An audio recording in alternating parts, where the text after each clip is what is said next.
আমরা সকলেই গীবত করা, পরনিন্দা পরচর্চা করার মধ্যে অনেক বেশি এগিয়ে রয়েছি। সেই তো গীবত থেকে বাঁচার জন্য রাসূল করিম সাল্লাল্লাহু আলাইহি ওয়াসাল্লাম আমাদেরকে ছোট ছোট কিছু আমল শিখিয়ে দিয়েছেন এবং সেই আমলের ব্যাপারে হাদিস বর্ণনা করছেন সাহাবী হযরত সাইয়্যিদুনা সাঈদ বিন মুসাইয়িব রাদিয়াল্লাহু তাআলা আনহু। এই হাদিসে মোবারকা উল্লেখ করা হয়েছে সুনানুদ দারিমির ২য় খণ্ডের ৫৫২ পৃষ্ঠার ৩৪২৯ নম্বর হাদিসে মোবারকার মধ্যে রাসূল করিম সাল্লাল্লাহু আলাইহি ওয়াসাল্লাম ইরশাদ করেছেন, যে ব্যক্তি দুরূদ শরীফ সহকারে সূরা ইখলাস অর্থাৎ কুল হুয়াল্লাহু আহাদ আল্লাহুস সামাদ এই সূরাটি ১০ বার সম্পূর্ণভাবে পাঠ করবে, আল্লাহ তাআলা ওই ব্যক্তির জন্য জান্নাতে একটি প্রাসাদ নির্মাণ করবেন। সুবহানাল্লাহ। আর যে ব্যক্তি ২০ বার পাঠ করবেন ওই ব্যক্তির জন্য আল্লাহ তাআলা জান্নাতে ২টি প্রাসাদ নির্মাণ করবেন।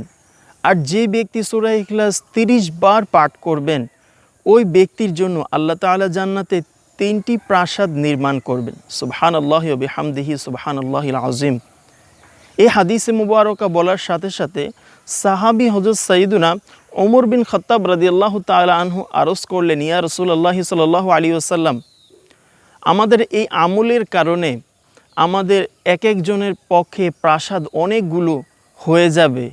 এবং এই কথা বলার সাথে সাথে রাসূল করিম সাল্লাল্লাহু আলাইহি ওয়াসাল্লাম বললেন, হে ওমর, তোমরা জেনে রাখো, হে সাহাবায়ে কেরাম, তোমরা জেনে রাখো যে তোমাদের চাহিদার, চাওয়া পাওয়ার, তোমাদের ইবাদতের হকদারের একটি গণনা রয়েছে, কিন্তু আল্লাহ সুবহানাহু ওয়া তাআলার দয়া এত অসীম, এত পরিমাণের দয়ালু আল্লাহ তাআলা যে আল্লাহ তাআলার দয়ার কোনো রকমের গণনা নেই।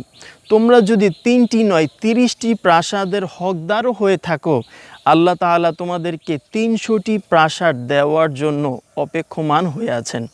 সুতরাং আমাদেরকে আমলের মাধ্যমে, আমাদেরকে আমল করে করে আল্লাহ তাআলার সন্তুষ্টি অর্জন করতে হবে। তাই আসুন আমরা আমাদের থেকে এই চগলখুরি, শেকায়াত, পরনিন্দা পরচর্চা, গীবত করা থেকে বিরত থাকি এবং আমল করার মাধ্যমে আল্লাহর সন্তুষ্টি অর্জন করার চেষ্টা করি।